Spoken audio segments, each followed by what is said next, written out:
नमस्कार, मी पंजाब डक. आज आहे 30 मे 2025.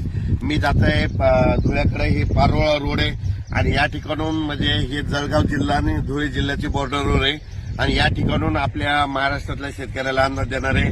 तर पाहू शकता इकडल्या भागामध्ये कापूस लागवड झालेली याची 15 मेला लावलेले कापूस एवढाले, पण या ठिकाणून संपूर्ण महाराष्ट्रातल्या शेतकऱ्याला अंदाज देणार आहे.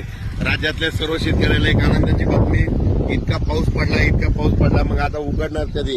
तर राज्यातल्या शेतकऱ्याला सांगू इच्छितो की म्हणजे उद्यापासून 31 मे पासून तर 6 जून पर्यंत असं जोरानं वारं सुटणार आहे. पाऊस काही येणार नाही, त्याच्यामुळे काही चिंता करायची गरज नाही. पण राज्यातल्या शेतकऱ्याला सांगू इच्छितो की तुम्ही काय करा, शेतीची कामं या 6 जून पर्यंत करून घ्या, कारण की राज्यामध्ये 7, 8, 9, 10 जून 4 दिवस परत पाऊस येणार आहे.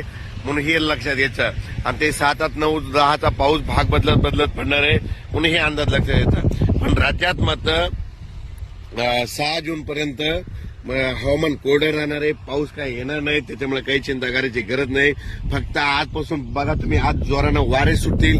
वारे सुटल्याच्या नंतर काय होईल, उद्यापासून चांगलं कडक सूर्यदर्शन होणार आहे म्हणून हा अंदाज लक्षात येतात. पण राज्यात काय झालं, इतका पाऊस पडला, आणखीन जवळपास 8, 10 दिवस वापसा होत नाही.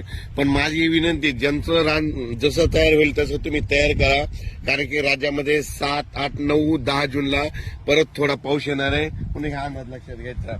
म्हणजे सांगायचं झालं तर पाऊस म्हणजे राज्यात 7, 8 जूनचा पूर्व विदर्भ, पश्चिम विदर्भ, दक्षिण महाराष्ट्र, उत्तर महाराष्ट्र, कोकणपट्टी, खानदेश, मराठवाडा या म्हणजे सगळ्या विभागामध्ये पडणार आहे. 7 जून ते 10 जूनच्या दरम्यान तो पाऊस असणार आहे.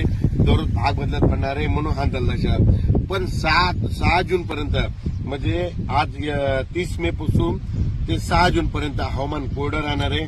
खूप काही मोठा पाऊस येणार नाही, त्याच्यामुळे काही चिंता करायची गरज नाही. अचानक वातावरणात बदल लगेच एक निश्चित दिला जाईल. धन्यवाद.